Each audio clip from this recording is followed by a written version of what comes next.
Alrighty, people. Welcome back to the Performance Playbook podcast. I've got once again with us my man, the most interesting man in the world, David Colturi. What's up? Rotating guest here. This is round 3. I like this. It's needed. It's needed. I don't know. I feel like at this point too, I was like, oh, I need to have every podcast with a different guest. And I was like, I don't know. I don't know if I feel like I need that. If I'm trying to go for long term, just keep bringing back the people you want to have fun conversations with, and bada bing, bada boom. I mean, even the staples do that. Like they repeat the big guests. Yeah. So this feels fitting. So what David and I were talking about before we conjoined here was talking about mental fortitude. And we did speak about it last time, but I was kind of thinking about the last few people I'm going to bring on before the podcast has to take a pause because of Olympic trials and moving and whatnot. But Colturi has shown, in my mind, quite a lot of mental fortitude, and especially how I feel like you and I have talked about fear and dealt with it. Let that be for you on 10 meter when you were in college, now on 27 meter for RedBull. I wanted to start off with this one specific question. What is the cost of worrying? And I feel like it's somewhat like it's lightly, it's kind of a broad term. What do you mean by worrying? But I feel like when I worried so much, and this is something I've been really working on. I used to wake up to panic attacks of arm stand and all of these things because there was such a tight grip. Oh, well, I can't mess this up, and this has to be perfect. And then when it's not at practice, I continue it out because I feel like if I don't care and if I stop worrying, then my edge is going to be lost. I don't know if you've ever run into something like that, but if you were to tell someone or kind of advise them about the cost of what that worrying does to you, what would you tell them? Yeah, I mean, the first thing that comes to mind for me is that worrying is going to take you out of the present moment. And that's the first, I mean, the definition for me of mental toughness is can you stay focused and not get distracted, not get rattled, no matter what's going on around you? Can you stay sharp and on your game? And so the cost of worrying is usually related to either focusing on the past or the uncertain future, that coulda, woulda, shoulda, or that, oh my gosh, what's going to happen if this, that, or the other occurs? And so the cost of worrying up front is it takes you out of the present moment and it knocks you off your game. And so like you're saying, like you're waking up in the middle of the night from an arm stand fear or whatever, and you're sound asleep in your bed. Like you should be resting and you should be recovering. Like the only thing that you need to be focused on in your bed right now is sleeping and getting a full night's healthy sleep and rest and recovery. The only time you should be worrying about handstand is when you're upside down on your freaking hands about to push off and do the dive, Yeah. So yeah, I think up front, it's as simple as like worrying takes you out of the present moment. And that's a price that you shouldn't pay. And that's something that you don't want to pay when you are trying to achieve excellence and strive to be the best that you can be. Yeah. I've always found it interesting too, though, because then, and I don't know if have you dealt with stuff like that to where you're kind of bouncing back between learning this new dive? Because at one point, if you can kind of tap into this, like you guys were essentially chucking new dives in competition before they had that new rule, correct? Yeah, So it's absolutely. like, yeah, go ahead. Oh, when we just didn't have the ability to really practice those dives. Before the facilities like Fort Lauderdale in China and even Area 47, which is still relatively new, like high diving competitions were the only place that you could find a 27-meter platform. So worrying about those dives ahead of time was a very normal and natural thing. But was it really worth it? Is it going to help you at all? Absolutely not. So again, like when you're on 10 meter and you're doing your lead ups or you're getting ready to compete those dives from up top, the only thing that you should be really focused on is the task at hand. What's in front of you? What's going on right now? And so that is something that I trained myself over time. Like, was I amazing at that as a junior diver? Absolutely not. When I learned my 10 meter list for the first time, just like you, just like anybody else, like I had those stresses and those worries and those nerves and those fears and those jitters, just like everybody else. And that's a normal process that you're going to go through. But you can train yourself over time, and the more difficult situations that you overcome, the more adversity that you handle, the better you get at being able to control your mindset, control your focus, and not get rattled when it counts in the future. Yeah. For me, it's like, this is funny too, because this is before even the Olympics for me, right? So I'm hitting the peak of my career, and the hope would be you go through all of these peaks and valleys and you've been able to learn from it. And it's only been within the end of this quadrennium that I've actually started to finally kind of hush that voice. And I can explain how I've done it. And it's a little bit thanks to Vince Panzano, and he probably wouldn't even remember telling me this, but I'd love to hear how you kind of stay level-headed. And I don't know if you want me to go first or you go first, but yeah. No, I love that. I mean, I actually do want to give it to you, but I think the thing that you said there is huge. Like, mental fortitude and mental toughness is you being able to control the voice in your head, not the other way around. And I think so many people are unfortunately in that cycle of like, whatever the external stimuli is, it totally rattles them, and the voice inside their head turns into that inner critic or that victim or that pessimist or that feared, scared little mind, and that's what controls their response to things. And they're just out there reacting to things no matter what. And so if you can control that voice in your head, you are now giving yourself the chance to respond appropriately and successfully in the way that your best self would. And so, I mean, I'm super curious. Like, what did Vince do for you? How did that come to turn? Well, it's funny though, and I'm going to shout out a couple divers here. So it was with Vince, and then me watching a few divers that like I compete against and I look up to, and it like finally clicked for me. And it's going to feel very backwards for most people, especially in diving, right? Because I'll give a little preface here is like, you want to hush that voice, right? But like, it's how you do it makes the difference. Because I always used to be like, you gotta talk more than the inner voice talks to you. And I'm sitting there like on 10 minutes, like, shut the fuck up. You're fine. You're not going to get lost. Then I get in the arm stand. I'm like, and it's like screaming, like, you're lost. You're going to fall. It's going to be horrible. And like, it got so loud. And I like, it was like this fake confidence that I was trying to do, which again, at some point people can say like, fake your confidence. Yes, until you get to the edge of the platform and it's gone. And then you don't make any corrections and you fall apart.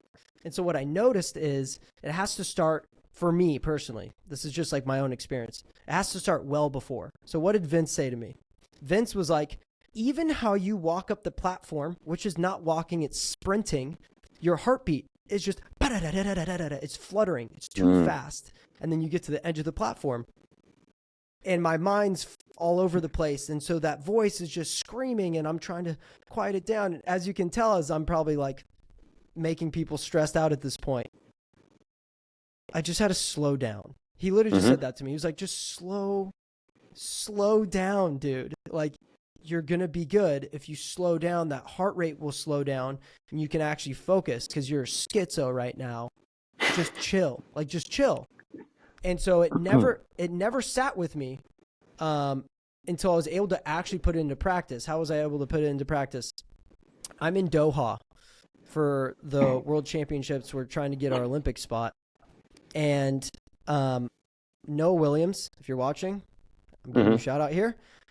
I've never seen someone so relaxed, no music, sitting on his chair, just staring at the TV watching the whole time, just not moving, just enjoying his time.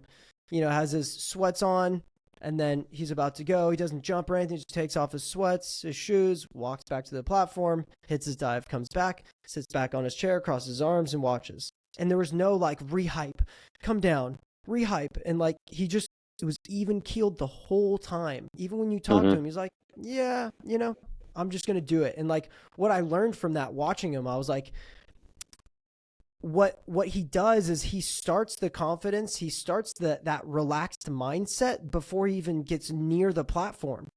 And so as you're walking up on the 10 meter, it's hard to be like hyper overstimulated like myself, because I have to feel a certain way. I have to do this, I have to do that. You just got to be chill. Like, I'm going to make my dive no matter what. It's just how I do that mentally, because I've said this a million times. The body follows the mind. So if you're frantic, you could hit it, but it's going to be much harder if you're not just steady, stable. Just ride evenly. So I've been doing that at practice recently. Walk on the 10 meter. I'm not trying to jump. I don't model. I'm just trying to be as like even keeled as possible, and making corrections on the end of 10 meter now has gotten so unbelievably. It is so much easier because there's not 14 million voices. It's just like Hmm. I'm relaxed, and I feel like I'm in dry land, and just Hmm. everything. The shoulders come down, and I just like smile more. I feel more relaxed. I can have a conversation on 10. Because like me being so like I can't talk to anyone. I have to do these 46 rotations in my mind. Rip it. It just doesn't work for me. Like I just Hmm. need to be chill. And the best mental game is to almost not have one. Just ride whatever wave you're on and just Hmm. enjoy what you're doing. Again, this is what I told one of my teammates. I was like, the best practices I have are when I'm happy and having fun. Hmm. Isn't that 100%. the goal of athletics anyways? To learn about yourself and to enjoy it, have fun. Like for me, that is where I have like my what I've been noticing is my perfect game is right there. So that's been how I've been able to like I leave the pool and I'm like I feel good. I feel relaxed because I was relaxed on 10 meter. So like I'm not Hmm. living in that past even if I didn't have the best practice. It's like, I did what I could, and it's like you can't live in Yeah, that past. So everything's just come that's huge. down. So Hmm. that's how I've Dude, I been love able. that. Yeah, that's been a big one for me. But I'd be very interested to Yeah. hear yours since yours is a little bit more Totally. heightened. No, no. I mean, I want to highlight a couple of things that you said and lead into another conversation here in a minute. I mean, what you highlighted of now being able to relax and then more easily make corrections on 10 meter is a whole nother conversation I want to launch into after this Yeah, section. But yeah, first, I mean, a couple of things that you said were so spot on. And that like the body follows the mind. It's an old proverb of like your thoughts become your words, which become your actions. And so absolutely it starts up here. Any endeavor that is done by the body, it's what is between the ears that actually matters. yeah. And that's so, so true and so, so important. And if you can get out of that monkey mind frantic state, like you're going to be so much in a better spot to be able to stay calm, stay poised, stay focused. And again, that's what we're talking about here: mental toughness, mental fortitude. That example of Noah, like the Zen-like serenity of just being chill, like Yeah. so just stoic, just chilling there, watching TV, kind of, it almost looks like he doesn't care, which is absolutely not the case. Like everybody knows Noah cares. Like he's an elite athlete, cream of the crop, like best of the best at what he does. And it's his ability to stay zen and chill and come in and do normal. There was another sports psychologist I listened to is like clutch is being normal when it counts. Like clutch is not the Hail Mary at the end of the game at the last second. It's not the wild play like at the end. It's not the haymaker or anything crazy like that. Like it is the normal full strategy. Can you stick to the plan when the stakes are on the line and when maybe shit's going awry outside of you? Like that's mental toughness right there. And so you being able to find that with starting with Vince telling you like, it's the whole process. It's how you walk up the platform. It's what you do in between dives. It's what you say to yourself on the end. Like it is a commitment to the process and an aggregate of all those little things. When you start acting like a champion day in and day out, the rest of the stuff just tends to fall into place. It's as simple as that, but it's something that we all struggle with, and it's something that we all have a hard time finding. And I'm in that included. It was a very, very hard thing for me to do as a young athlete, as a young diver. Like I was so caught up in, what are other people saying about me? What are my scores? What are my results? How do I look? What's this, that, or the other? What are the boards like? Totally outside my control. When I think about mental toughness, like it's really as simple as basically like focus on what you can control and act in accordance to your best possible self and strive for excellence in everything that you do. Like it's a pretty simple formula. And so unfortunately doing this is, really, really difficult for everybody out there. Whether you're an athlete, a student, a parent, a CEO, a mid-level associate at a law firm, like everybody struggles with the same kind of stuff. Like, can you focus only on what you can control? And I don't know if Adam still says the quote to you guys, but like one of the first quotes that ever stuck with me when I got to Purdue was, if you focus on the things outside of your control, it will adversely affect the things inside your control. And that Mm, was like one of the first things that Adam has said to me, and I still tell it to everybody else. Kids that I coach, people that I interact with, my family, my friends, like, and that's one of the basic Stoic virtues and like basic Stoic tenets is like focus only on what you can control. And so, when you talk about self mastery, in this sense. Like it is two pieces. It's self-awareness and self-regulation. And so me on my journey to this skill set, it starts with awareness. And like I was saying before, so many people just react to things. They don't take that moment between stimulus and response to actually focus and respond in the best way possible. And so, again, what you just said a second ago, like I needed to slow down. So many people just immediately react viscerally out there, whether it's road rage or political arguments or, crazy conversations. Like people are just reacting with anger and frustration and all this crap that's clouding their judgment. And that's why they can't take a second, take a deep breath, and react appropriately into what, your best self would want to do. And so building that awareness, it may sound like Buddhist-y and woo-woo or whatever, but like, that's what mindfulness practice is about. And like when you practice meditation and when you practice breath work, like the goal is not to be a Zen monk and that you're a Wim Hof breather. Like, yes, you can work your way up to that if you want, but the goal of meditation and breath work is to be able to stay calm and centered and focused when it matters. And that's the true measure of a champion.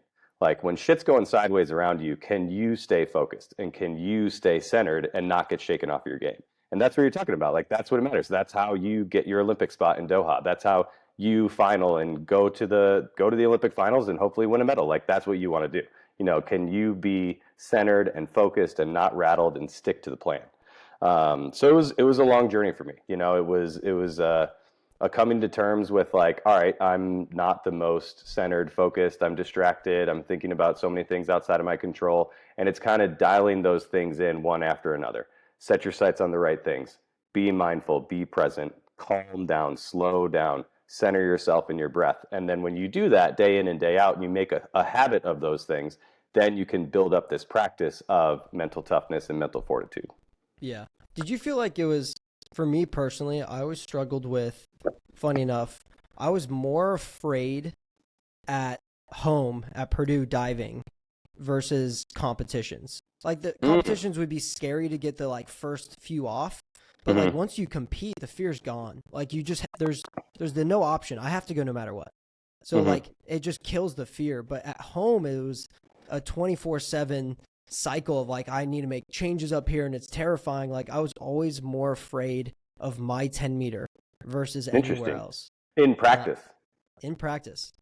And is that are you just like putting extra pressure on yourself that like I need to be perfect in practice? Like I need to make these changes now every single time? No, I think it was more so based off of because I've made so many changes or, like this 10-meter mentally is just built off of like learning new dives or struggling with 207B. Because like at a competition, I have a little more oomph. So like a 207B gets easier. But like at home in the morning or like in the afternoon when I'm doing like a list, it's not easy. And so I would always like connect the worst of the worst fear, specifically arm stand too, to my 10-meter. And I would just be terrified all the time. So it was almost like more relieving to go to a competition. And so it almost felt easier to quiet like it was more of conquering the fear at home would make conquering the fear at a competition just substantially easier. But interesting.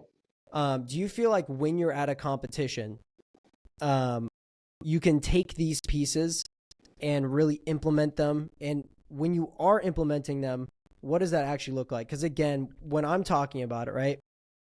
Like the most recent competition, I'm trying to stay calm. My big thing was like, I need to stop modeling. But right as like shit went awry for me, I went back to modeling. I was like, no. I'm really tired. I don't feel good. I feel like I'm chucking these dives, and I went back to it. So how do you commit to the plan and actually stick with these things that you've implemented at home? Good question. Yeah, I mean, one, you need to figure out that process and see what works best for you, and that's going to come from a little bit of experimentation in your younger years. So everybody's got a different pre-dive routine, you know what I mean? And you should want to perfect that. So by the time you're in your late 20s or your 30s, like you should have that pretty dialed, If you're a teenager or a junior diver listening to this, like it's okay if you're still experimenting, you don't have this totally dialed just yet. But that's something that you want to work on with your fellow teammates, your coach, other divers that you look up to, things like that. And so for me now, like, yes, I can stick to the process and having a game plan and being aware of what obstacles might come up and being able to be flexible and adaptable on the go, having your cornerstones and sticking to those things is something that you train yourself over the years. And so I've now been in cliff diving for, let's call it 13 years, and it's a pretty wild sport in the sense that we get a lot thrown at us. When I made the transition from traditional springboard and platform diving, and now you're traveling around the world in these crazy, awesome outdoor venues, when you're on the Irish coast and it's 40 degrees outside and it's windy and wavy and there's storms and the water's 50 degrees, like it's gnarly. And that's a huge challenge to overcome. And then you get to go to, other places in Southern Europe where it's super beautiful and it's not so challenging, but each place has its own difficulties. And again, like the way you sharpen mental toughness and mental fortitude is by going through adversity and overcoming challenges. So the more experiences, the bigger your wheelhouse of mental tools and experiences that you've gone through, like the easier it is that you're going to be able to handle anything that comes your way. But sticking to the plan is a huge thing. And so I have my pre-dive routine dialed. You know what I mean? Like I know exactly what I'm going to do when I wake up. I know the morning movements that I'm going to go through. I know the type of breakfast that I'm going to have. I know exactly how many minutes before warm up I need to get to the pool or the venue to start moving around. I know my warm up routine. I know exactly what kind of mental mindset game I want to be in. I know how to visualize my dives. I know what my breath work count is. I know absolutely everything I'm going to do on that competition day. And so having that dialed and having that planned out ahead of time is a huge step for that. Mm. Yeah, I love that. And again, it's like even when you're deeper within this game, I always feel like there's something like every competition, there's always like something new I learn. I'm like, damn, like okay, like that's a good little piece for next time. Mm-hmm. Again, my big learning curve is always at home because again, like always working with the fear here. Um, what things have you learned over your trajectory from 10 meter in collegiate diving to RedBull that maybe because of the fears a little bit more heightened? What things did you Mm-hmm. have to like implement and like add into your routine that might be a little bit different because it's Mm. new? If there is Yeah. anything, or if you just Yeah, no, that's a good question. And I like how you said you always want to be open to learning because, as soon as you think you've figured it all out, like life's going to throw something at you to remind you that you don't. You know what I mean? yeah. And so there's for sure things, and your body changes with age, and you don't recover like you used to when you were 15, when you're 25, and when you're 35. So you got to change your plan a little bit. So the biggest things I think I've changed over the years is I focus way more on like prehab and rehab and recovery that I used to spend time on just like getting after it, whether it's training or full-time experience, maybe having a little bit more fun after the event, whatever it is. But when it comes to mental tools and sharpening those skills, like I think I just really leaned into the ones that worked well, and I just got even further into those. You know what I mean? Like Yeah. Adam had us read The Inner Game of Tennis. That was like our first book when he had us come to the pool. And funny enough, like we just did that as a book club at Mission Viejo. So this was the third time that I just read it recently, and now I'm teaching it to the junior divers at the Natadors, Let's which was go. super cool. And so, when you talk about visualization and sensorization and the ability to concentrate and focus and the ability to turn the page if you have a bad dive or a bad event, something doesn't go your way, like to be able to compartmentalize and put that somewhere else and experience it, process it, move on. It's not going to help me in the moment. Let's just focus on the next thing. It's finding those tools and those tips and those tricks and really leaning into the ones that work best for you. So the adaptability and the ability to respond to environmental challenges, something is that I think really took hold in cliff diving that wasn't quite there in indoor 10-meter diving. I definitely didn't like diving outdoors. I came from the Midwest, and so I always grew up in indoor pools. And so any outdoor competition for me was a nightmare. Like I remember, I think one of the first big summer nationals when I was like 14 or 15 was at Moultrie, Georgia. Oh, Like a hurricane came through and delayed the event. So we had like, 14, 15 boys, 10-meter finals. Anybody who was at that event knows like it got pushed to 8 p.m. at night. Now the lights are on at that pool, and like I'm diving outside at night after a long hot summer day in Georgia, not ready for this. Just learned 207 probably like months earlier. I freaking kicked at the gutter and landed flatter than a pancake. And like those are things that you got to go through. And it's something that, like, yeah, I'd probably look back on that day now. And if I could observe like what young Dave was doing in between dives and my routine and what I was telling myself, the story in my head, probably totally rattled, super nervous. Like I was not prepared for that situation. And so nowadays, when I approach something like that, if an event gets delayed, if my plane, like traveling at the airport is a great example. Like people lose their Yeah. minds at the airport. And like if there's a delay or a cancellation, like people are screaming at airport employees, they're throwing a temper tantrum, adults look like toddlers, like it's crazy. And so can you take a second to slow down and reframe and refocus and turn that inner monkey mind into a little bit more stable and respond appropriately to the situation? Yeah, yeah, I love that. I think it's funny too though, because you look at that. I literally have a video of me doing a 207 at Mission Viejo. It was probably like my first time competing it. Just flat to my back. Just had no idea. I was so terrified. But it's like you almost need to go through those fuck ups because they're so important to like look back on and utilize. Because then it's like the teaching aspect is just incredible. Hey, like listen, I died on that dive too. Like let me walk you through what helped me so I can cut your learning curve, especially if you're teaching and coaching at Mission and, helping a lot of these younger divers. It's like, sometimes you literally just got to go up knowing you're going to eat shit. Like sometimes it's just, there's a piece to that to just break that, like, hey, it hurts, but it's not that bad. Yeah. And you Well, can get through it. and I mean, to your point, like you have to go through that. Like, yes, we can talk about these things and we can try and guide people into these tools like resilience and grit and tenacity and perseverance and discipline. But like, until you go through the suffering and learn on the other side of it, like there's not much else that you can do. And I Yeah. was listening to a speaker once that was like, I don't mean this in a bad way, like, but I hope terrible things happen to you. Like that's the only way that you're going to get better. Like adversity is the one thing that humans will do absolutely anything to avoid, even though we know it's the one thing that makes us better. Yeah. Like that old adage of like what doesn't kill you only makes you stronger is absolutely true. Like it's the only thing that can push you to be a better human being. And Yeah. so the tough part there is being mentally strong enough to accept that challenge and to not only welcome that adversity but leverage it in the best way possible. And Mm. so, when those times come and hit you hard, they will. Like, can you open yourself up to them and be like, hey, I want this. I'm ready for this because this is what's going to make me better. And Yeah. that's the true challenge. And that's what makes you mentally tough. Yeah, I love that. I did want to touch on one thing, and I don't know if can connect with this, but one thing I've also done outside of the pool to again kind of bring just the overall stress down to something manageable, to something where I could be chill. I'm always Mm. searching for the sigh. Like I'm looking for that. Like it's so important to me now. But like driving to the pool, like I used to try to like blast music, rap or EDM, anything to like, dude, I need. And so something I've forced is like I have to force either silence or just something Mm. very tranquil. And so Hmm. I love classical music, opera. Nice. I love it. And it's so calming. Or like again, I try to push people towards this. I'm like, think of like an incredible movie, like the movie 1917, something like epic. Hmm. There's unreal like classical music right behind that. There's like an orchestra going ham.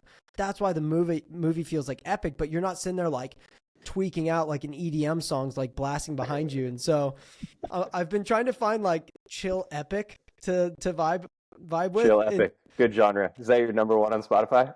I'm gonna make that playlist for people if they want it. But Mhm. yeah, that's one big piece is like I'll either just drive to practice just dead silent and just let Hmm. my mind kind of think, or I'll listen to classical music that won't like impede on my brain being able to think.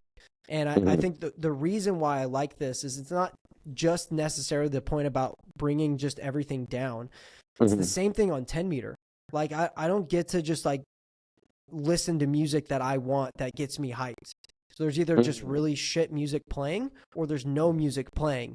And so trying to like lean, oh, I need this playlist to feel like I could do this dive. It's like now it's Hmm. like I'm getting used to, it's the whole Goggins thing. Like like Yeah. when you're on the field, there's no headphones. Like you're going to get your shit wrecked with no headphones. So you better like be able to like be ready for that. And I actually I now agree to it because honestly, I listened to that when he said it. And I was like, that's stupid. Like I can put in my headphones before I go dive and I'll try to sing the song while I walk up the 10 meter. And hopefully I don't forget the line I'm obsessed with. But like, I always got to edge of 10 meter. I'm like, I forgot the line. Shit. Oh, what are those lyrics? Yeah, it's like that voice is like rah, rah, rah, rah. So yeah, it's been That's amazing. Yeah, that's been a big piece of mine that I've actually also really enjoyed leaning into is just either complete having silence and just driving quietly or having just some classical music that can just ride to vibe with softly. Yeah. Well, and like you said, it gives you that sigh. Like you're looking for that relaxed, like, and you settle in. So setting the parameters is awesome. And I like how you're controlling that. But what do you, and this is something that I ask everybody, like when stuff is not going well, when shit goes sideways, what brings you back? Like, do you have a grounding mantra or like, what's your last resort? Like what helps you in those situations?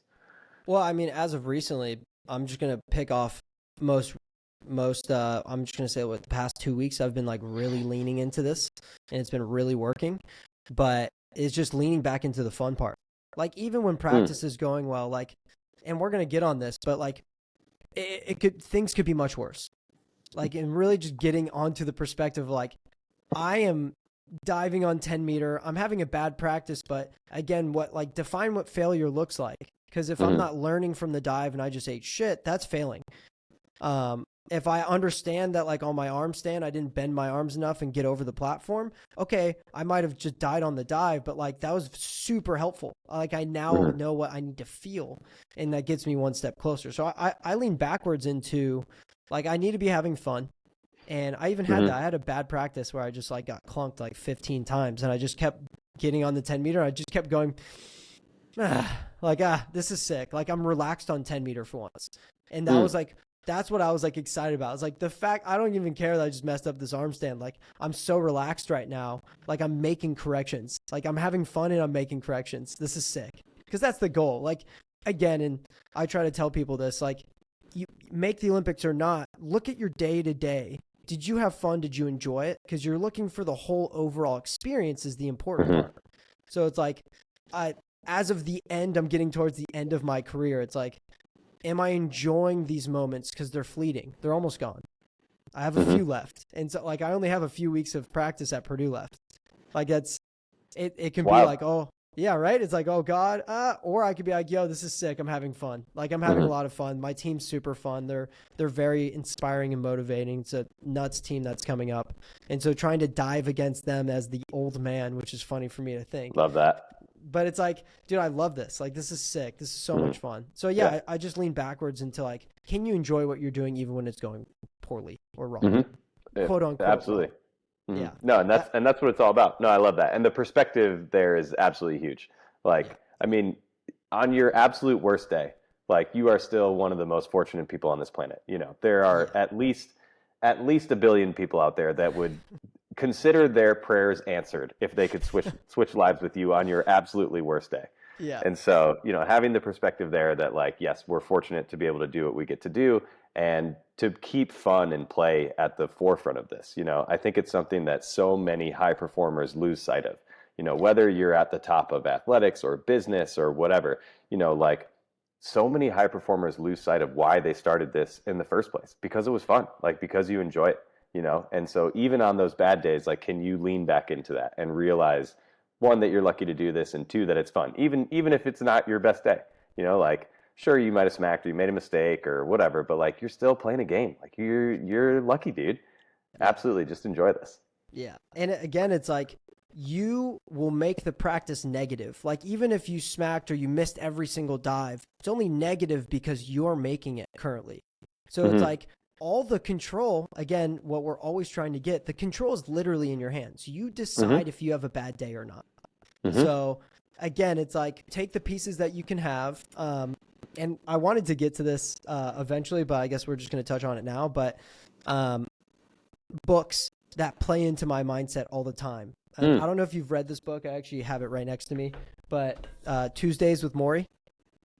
Oh, dude, I haven't heard about that in a long time. But yeah, that's supposed to be what it was a bestseller. Super good one. He had a couple other Oh, ones, right? Six, was that the same guy who did Six People You Meet in Heaven?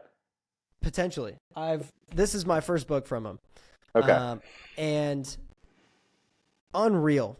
Like unreal. And again, it leads you. Have you read the I book have or not. I've heard a lot about it, but and it's been a while since I've heard that title. What's the give me the juice? What happened? well, just I'll give you a little touch. I'm not done, but the premise is you get it within the first 10 minutes or Hmm. 10 pages, excuse me, of the book. But uh, coincidentally, this is going to run into the situation we were going to talk about. But there's a Hmm. professor and a student. The professor gets ALS, Hmm. and he's literally dying, and is like, I'm going to be the bridge between life and death for people, Hmm. and loves giving advice and loves, connecting with people. And so the story is just going along with him slowly dying and him still being able to give people perspective on life and all of these pieces that he's kind of run through, and why you should kind of essentially, like, you need to enjoy your life. You need to do something that you're like, are you enjoying yourself? Are you having fun? Or are you just like working yourself to hell? And Hmm. the book, again, if we're looking at like perspective of things, incredible. And this is why I feel like I've been even like the stress has been lowering even more from reading this book, is because again, I'll even ask like teammates is like, learn from the dive, even if it's bad. But the goal here is to enjoy yourself and have fun. That doesn't mean you can't Hmm. grind and like get after it. That's not what I'm saying. You probably can Hmm. do that better because you have more of a flow state when you're having fun. Like Hmm. it's just more enjoyable. So you're going to work harder instead of like punching yourself in the face because you kicked a little too low and went short. Like, come on. Like, it's not that bad. And so again, Hmm. I lean into books like this, and I think we lightly talked about it last time, but um, books that you've read Hmm. outside of diving. So, like, for example, this is not a diving book. This is not a sports book. Hmm. And people would be like, well, why would I read that as an athlete? Because the perspective that it can give you, like, diving's important to you. I agree. Hmm. But it's not everything. Your job is Yeah. not everything. It's like you Hmm. really learn, hey, you know what's really important is your relationships and how Hmm. you interact with people. Are you helping people? Are you bringing them up? Are you Hmm. connecting with others? It's like it sounds so trite and like, yeah, cool, that's like frou-frou and boring. It's like, no, no, no, that's exactly why you need to listen to it, because it's so important. And like you need to keep hearing it, because like that is essentially like your gateway to happiness. But like we all push it aside because it's like, no, we need more money. I need to work Hmm. harder, and if I'm having fun, I'm not working that hard because I'm Not enjoying getting myself. after it. Yeah. Uh-huh. So do you have any books like Tuesdays with Maury that have kind of flipped the switch for you? A little bit, yeah, yeah. There's a couple that come to mind. I mean, I think my favorite book that I keep coming back to is actually more sports central. It's actually Chasing Excellence by Ben Bergeron, Okay. CrossFit coach, and he goes through, coaching the two CrossFit champions, Matt Frazier and Frazier? Katrin David's daughter. Yeah, and how he has a very John Wooden approach to athletics. He's like, you teach the person first, and the athletics come after. You teach character. And I think it was Wooden's famous quote was like, "I teach my basketball players to be good people first, and basketball players second." And so, along those lines, like you said, if you can enjoy life and realize that what you do is not who you are, and that your total worth and experience and value and meaning of life as a person is so much more than just like whatever your athletic or business endeavor is, like you're going to have such a better experience in this short fleeting time that we have on this silly planet floating around in space. And so a couple that branch off. One that's a little bit related to sports. As part of my favorite book last year was called The Art of Learning by Josh Waitzkin. He was actually a chess prodigy growing up. He's actually the focus of the movie and the books, the Search for Bobby Fischer. Like that was the kid. His dad kind of instilled that story. And he, as a chess prodigy, moves into like Tai Chi and Tai Chi push hands as a young adult and has this like crazy experience playing chess against the Russians and then competing in Taiwan and Tai Chi, like really solid book, awesome writing. But then I think when you get into more of the, what does living your best life look like, and taking things on more of a personal experience side of things. Like, I mean, Stephen Covey's Seven Habits of Highly Effective People is a classic, and he has a lot of good stuff in there. Tara Brax's Radical Self-Acceptance is super good. And finding that line, this is something that you've actually highlighted throughout what you said throughout this conversation of like, can I strive for excellence, but still be self-accepting and have compassion for myself and still enjoy the process? Like, that's such a fine line that I try and walk every day. And I think it's something that high performers do. And a lot of times, like, we're on the chasing excellence side of things, and we really don't do that self-acceptance, self-love kind of thing. And Yeah. you beat yourself week after week after week, and you look back after a season or a year or a career, and you're like, man, did I actually enjoy this? Like, what did this really mean? You know, like, how many years have you been at Purdue now? I know you went through COVID and you're on a Yeah, couple like victory laps, yeah, but like 8 eight essentially. years, right? Yeah. So yeah, dude, you've been training on that 10 meter for 8 years. And so like, if you didn't come to these realizations and you were just always beating yourself and always not happy with, whatever job you did, and you're still one of the best divers to have ever done it, and you look back after 8 years and you're like, man, well, that went by and I didn't even have any fun. Like, what's the point? You know? Yeah. Um, and so, yeah, I mean, maybe moving into this next conversation, like, Tuesdays with Maury, wild coincidence of what we're talking about. But the other book, I think I might have mentioned to you, When Breath Becomes Air, Mm. is written by a neurosurgeon fellow who in his late 20s gets diagnosed with like terminal late stage lung cancer. And in the short term of a year or a couple of years, like, he writes this book in his final stages of life, and he kind of talks about, like, what is all this? What is this worth? Like, how do you measure life? And he has an interesting perspective of being a neurosurgeon and a patient, a cancer patient. Yeah. And so how do you measure the value of life and experience and plans when, nothing's guaranteed? Like, we don't actually own any of this. We're borrowing all of it. It all gets taken away when you die. Yeah. The only thing that you own, the only thing that we have is right now. And can you actually stay focused and present and make the most of it? Whatever conversation you're having with someone, whatever activity you're doing, like, can you actually give your full undivided attention and be your best self in that moment? And it's the tough times that actually define us. And it can sound crass and cold, but like, actually wishing struggle and adversity upon somebody is the best thing that can happen to them. And can you be fully present? Can you be fully there? Because when someone comes to you for help, or when you have to go through these tough things like terminal diagnosis or sickness or death, loss of a loved one, you know, fortune has its way. It'll come and go in your life, but can you really meet that with grace and excellence, and try to experience that in the best way possible without having another conversation inside your head that's, either having pity or acting like a victim or a pessimist or anything like that. Yeah. And so, yeah, there's a couple good ones in there. I would absolutely recommend Chasing Excellence if you're a fan of sports or CrossFit. Art of Learning by Josh Waitzkin was super, super cool. And yeah, most recently, the best book I read was When Breath Becomes Air. Super, super good. It's funny too, and if there is young athletes listening, I was kind of on the same path. Why am I going to read? That's stupid. And I feel like our conversations come back to reading and like the knowledge you gain outside of the pool, because again, becoming a good person, and this is why I think so many people gravitated to Adam, is he tried to help you be a better person, and he knew that would translate to in the water.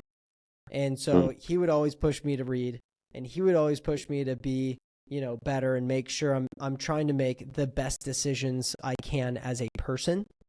And it's funny to start to see that change in me. And so like now when I'm like the older guy now, I'm the old dude, which is crazy to say, but like now I'm starting to help younger divers. Hey, like, have you been reading 5 pages a day?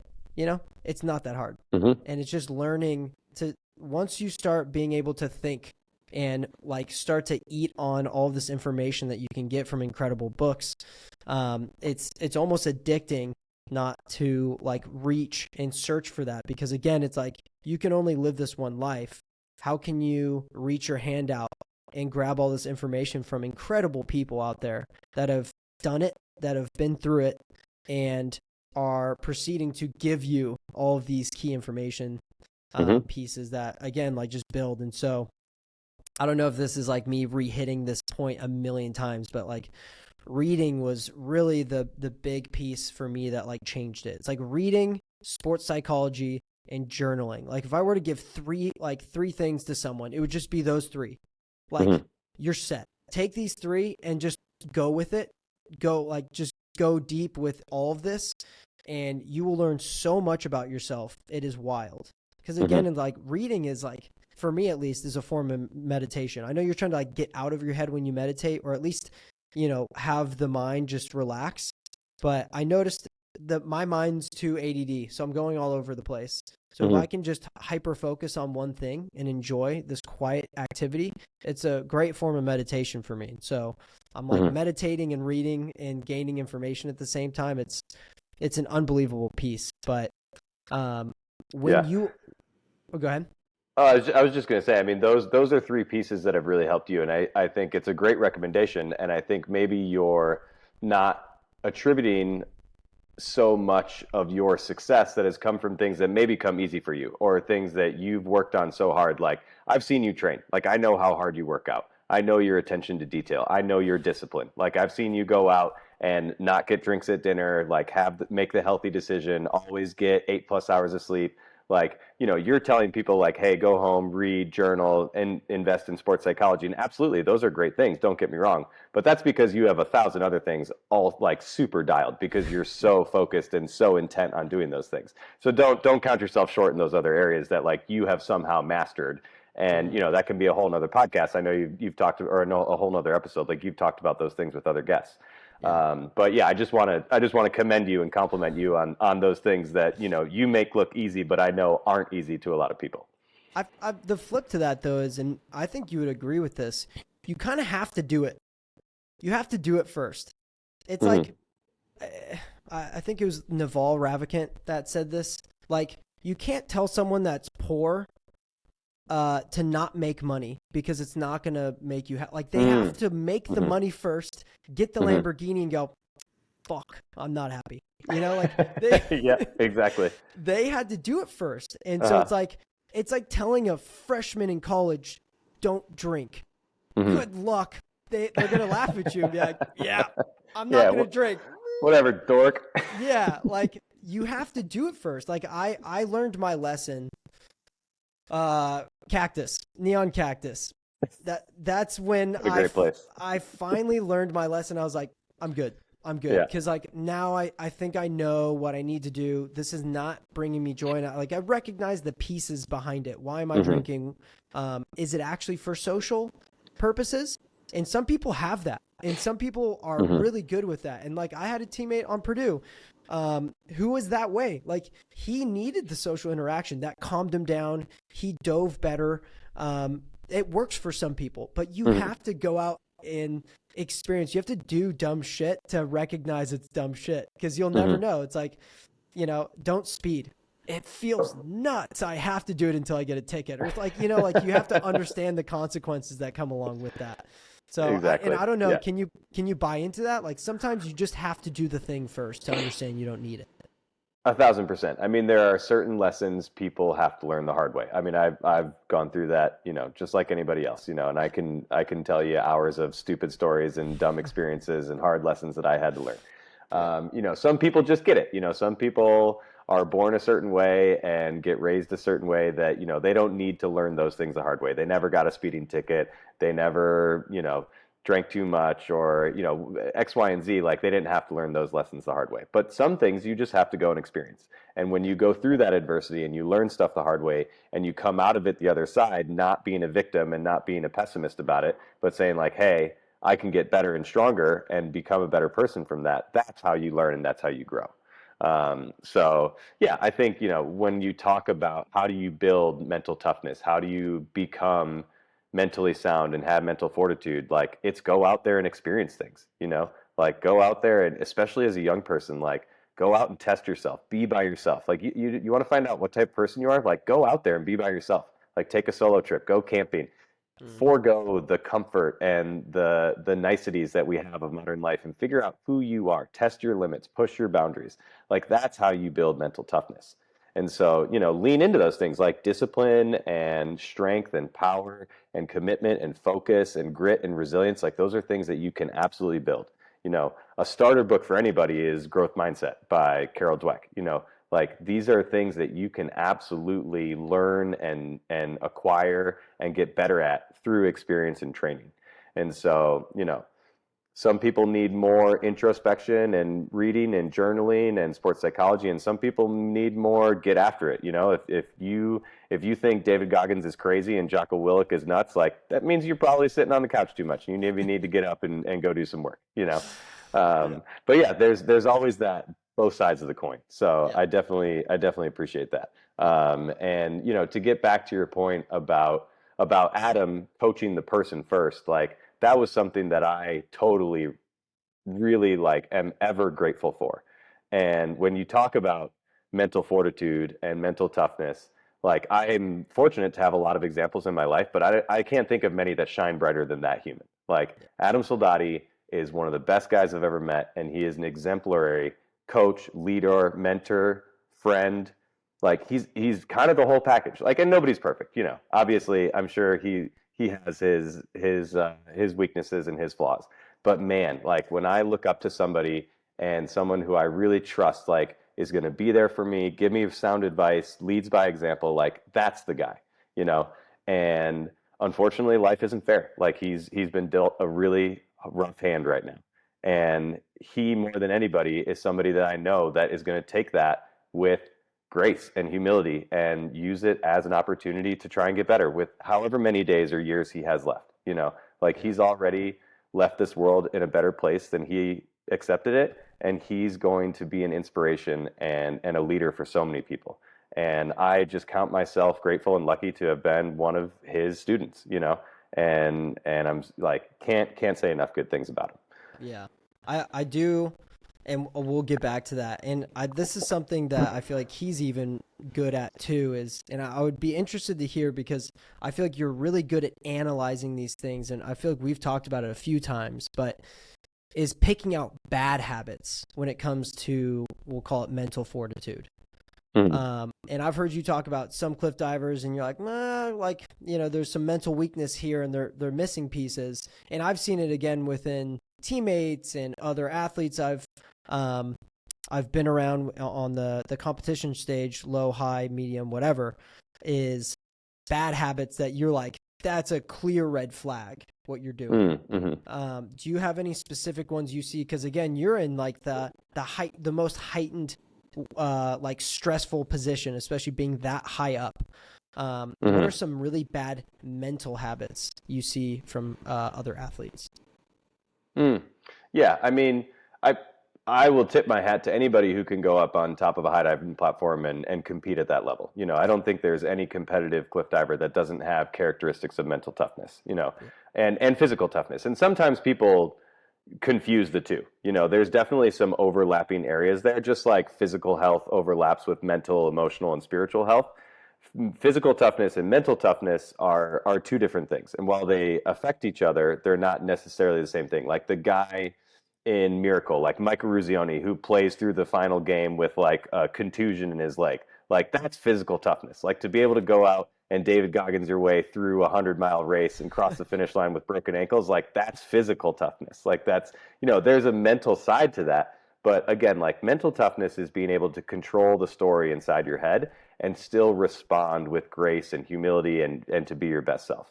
And so, nobody's perfect. And there are definitely people who struggle with, maybe doing or saying the right thing or being a team player or handling things in the best possible way when stress hits them. And that's absolutely going to happen to everybody. And so, it's this continuous journey of, are you humble enough to say that you don't have everything figured out? And can you use every opportunity to learn and grow and become a better person? And I'm in that community, like this conversation has gone really well. If I play this conversation back, I'm going to be super critical of myself and be like, oh, I stuttered there, I said the wrong thing there, I misspoke, all those kinds of things. But I'm also open to this experience, and I'm thankful to you for always having me on this. And I look at this as an opportunity for us to grow and be together. This is a opportunity for group flow. This is something where if I didn't have the clock right here, like I would have no idea how long we've been talking because I'm fully immersed and I love this experience with you. And I'm glad that you and I get to be on the same wavelength here and talk about things that we like and hopefully inspire others to be better and chase excellence in their own way, you know? And so red flags for me are really just like, not admitting that you can have wrongs or faults, not being open to growth or learning experiences, thinking you've got it all figured out, um, and focusing on things that are outside of your control, complaining, whining, making excuses, like those are red flags to me. Yeah. And everybody gets down there. Like you're gonna cycle through that. Like everybody's gonna act like a victim or a pessimist at one point in time in life. But if you can, minimize that, and if you can continually bring yourself up to be open to adversity and change and growth and learning, those are the green flags. That's how you move forward. That's how you evolve. That's how you become better. Yeah. This was a situation that I've been pondering for quite a long time because I used to be critical of this. And I thought it was a red flag. And then as time moved on, I actually saw it as a strength, but it's just, when is it being done? What I'm talking about is, like, for example, when a diver cries, usually you'll have more girls will be crying, but I've seen it on both ends. But you'll have teammates critical of that person, going like, it's so annoying, like, why is she crying? And I was like, wait, it's good. I actually think it's very good. When is it happening? If it's instantaneously as they're coming out of the water, it doesn't make sense. You have to have time to be able to analyze. So that's instantaneously emotional. But if you can pause, if you're flustered and you have the ability to be open and free to be able to, like, express your emotions, cry, get it out, let's go. And so my one example was an athlete came up to me, was complaining about another teammate that was in one of his classes. She cried on one of the first days because she was stressed out. But the difference was, what he did was he complained for the preceding 2 weeks. She didn't. So all she did was she got out all the stress. And I feel like this is why, like, women are usually just emotionally 10 times more mature than men, is they get it out and then let's address what's going on. But, like, so my point being, and again, you see this on the guy side too, when you're hitting the water, when you mess up or you get really mad, you're yelling, just pause. So my red flag is, as you are coming out of the water, as something happens, can you pause and then be emotional after you've been able to talk to your coach and, hey, what did we do wrong here? So you can think, don't forget to analyze what we're doing. And then, hey, I'm really emotional right now. You let it out. You go in the corner. Fuck. All right, let it go. Now walk back up. Like, if you can have that ability to, again, it's like, it's the same thing after a competition if you mess up. Like, Greg and I have always said this. Give yourself 15 minutes to just throw an absolute fit. Just get it out. Like, if it's bottled up, repressing it's not going to work. Just let it out. Do it in a journal. Do it in a corner. Do it in a pillow. Find a spot. Get it out. But I think that piece is actually super beneficial, is being able to express yourself, being open enough, because a lot of people are insecure to, like, it's okay to cry. It's not going to make you a lesser of a person. So if you could let it out, it's okay. And then proceed to keep going. Beautiful. That's been one, like, red green flag for me that I've been, like, kind of, like, impressed with. And like, again, like, you look at women in sport because, you always have this, like, who's better, this or that. And it's looking at the strengths on both sides is where you get to see the beauty, in my mind. And so I've been able to notice that within classes, within life, it's like really trying to understand and analyze, how women address things. And it's one of my most favorite things, because now it's like I can try to lean into that and replicate for me. If I'm getting a little pissed off, let it out. It's fine. But don't let it just dictate the whole practice, the whole moment. Just pause, do it, move on. And that's been a green red flag for me. Yeah, 100%. I mean, conflict resolution is a huge thing, whether it's inner turmoil or interpersonal. Like, relationships are a big thing. Like, can you have a civil discourse with your partner or someone you disagree with where emotions are high? Can you work those out between each other? And if you can't work your own emotions out, it's highly unlikely you're going to be able to work out emotions with another person.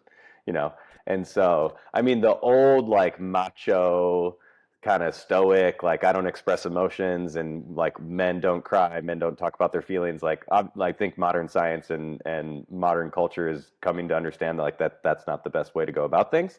Yeah. There's actually a hilarious interview with Macho Man Randy Savage talking about how it's okay for Macho Man to cry and to feel all the emotions on the spectrum, but like the one thing Macho Man won't do is to quit, and he never gives up. It's like one of my favorite Macho Man Randy Savage interviews of all time.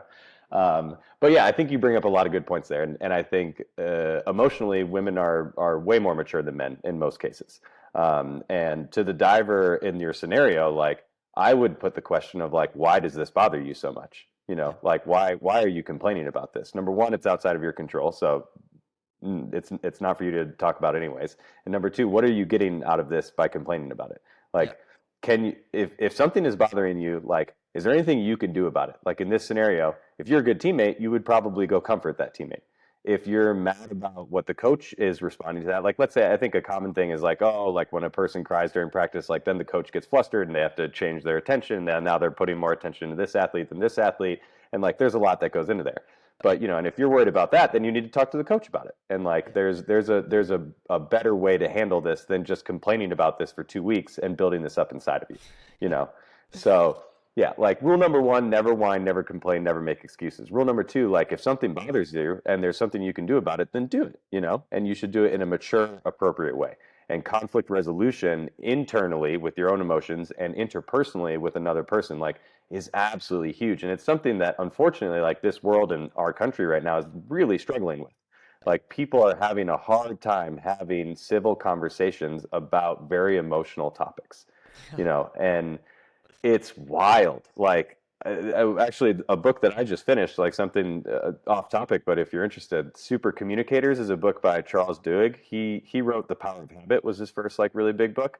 But he has this great story about how obviously guns is a sensitive topic in the States right now.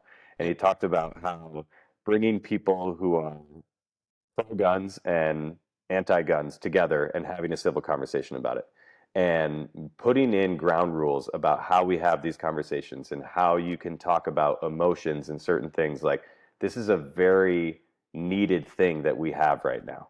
And so learning how to handle your own emotions and learning how to talk about emotional things with another person, highly recommended. Mm. Yeah, I love that. Yeah, it's so again, it's been an interesting journey trying to tap on all of these topics, and um I did want to just lightly end with, you know, again, we breezed over it, but Adam with his like illness that's been, you know, now it's in the public forum so people know that he has ALS. I think the piece that, and again, if I can get him on here, that'd be incredible to actually be able to talk about it, but being able to recognize and see what he's done as a coach.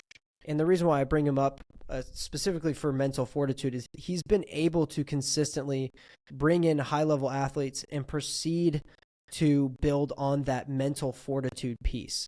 And I think it's because he has such a great outlook on life and that piece of building, let's build people.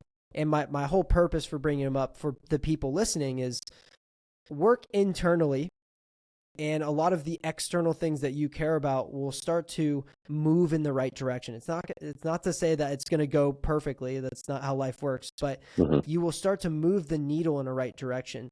And again, you know, we all want to be the main character, but you might be able to move the needle for yourself and specifically many others on top of that. And so I think Adam has been able to create such an unbelievable community.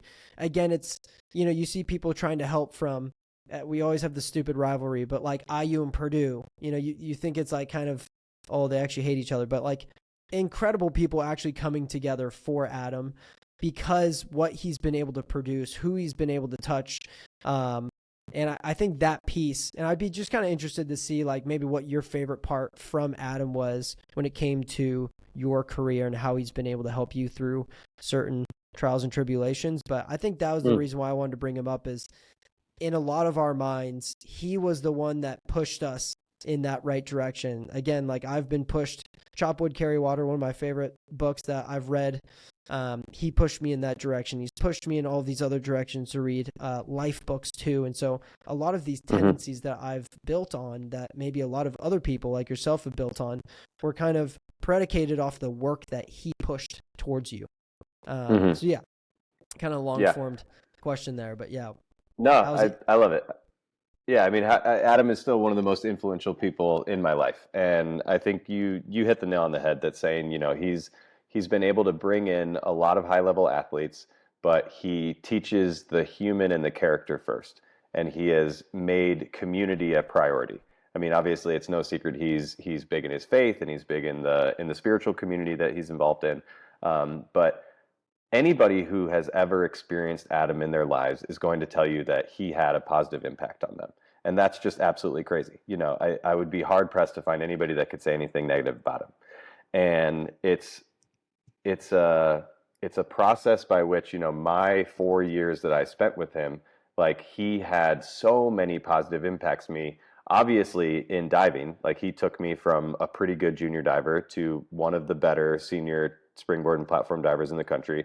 And I was able to take those lessons that he's given me and transition them into not only a professional cliff diving career, but hopefully into becoming a better man myself and affecting my communities in a positive way that he did.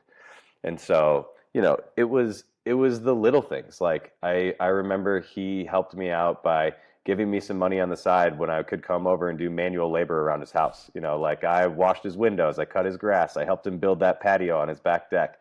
Like he taught me how to use power tools in his garage and in his driveway. And he joked with me and Mitrione my freshman year when we were complaining about preseason leg strength, and we're coming into the pool sore. Like he was calling us little babies, and we're like, oh, whatever, man, you can't lift like us. Like you're old and washed up. It's funny now that I think back on it. Like he was actually still like in his young 30s, so he wasn't that old. And he's telling us that we're babies, and he's like, oh, I can squat more than you. Of course he can. He came in with those stupid Crocs and khaki shorts, and he put up like 325, no problem, with no warm up. And so Mitrione and I had to wear pink Speedos in our first Purdue invite. But dude, like he not only has the knowledge, but he has the ability to connect. And those are the things that the best coaches can do. There's so many people out there that have the knowledge, but they can't connect. Like nobody cares how much you know until they know how much you care. And that's Adam to a T. Like he has the knowledge, but he's going to show you that he cares and he loves and he wants the best for you and for everybody else that's involved. And that's what's most important. Like I just actually started watching Ted Lasso, and like anybody who's watched that show, like he's the most lovable, amazing character. And like there's so many things in there that remind me of Adam. Like winning and losing aren't that important. Like I want to have the best athletes on and off the court, in and out of the pool, no matter what your endeavor. And that's something that Adam has really instilled in me, that focus on what you can control, what's actually important in life. He even had that experience, as a young adult. I think he was chasing like finance, and he was doing this, that, or the other, but he came to realize like what was actually important in life.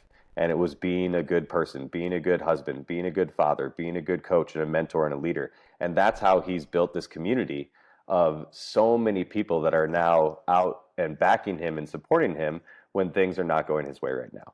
And so, yeah, I mean, I could sit here and tell you hundreds of stories through the years of laughs, and he was able to create a fun, high achieving environment. Like that was one of my favorite things. Like there were no shortage of laughs and fun times, but he always made sure that we were always trying our best and working super hard. And yeah, he just instilled values in me that I continue to carry on this day and that I try to instill in other people. And I couldn't be more grateful or more appreciative and thankful to him. So yeah, I hope you get him on the podcast, because I think everybody could learn from him. And yeah, I think it would just be amazing. I mean, I'm jealous that you've had 8 years with him. I wish I had 8 years with him. Yeah, he's the man, and I have that be the man creed, and he's literally one of the original guys that like I think about. Like that's where be the man came from. Like Adam is the man. He's the dude. Yeah. Well, that's great. I think we could wrap it up there. I love the topics we touched on, and people can expect to have you back on the podcast at some point. But yeah, thanks for joining. That was super fun. I hope a lot of people learned as I do from you per usual. But thanks for coming on, man. Thanks for having me, man. Yeah, I appreciate you and all that you do and committing to this. You've been doing this for a while. You've had a lot of good guests on and a lot of great knowledge. So I'm lucky to be on here with you, and I look forward to our next one. Onward and upward. All right. Thanks, guys. We'll catch you soon.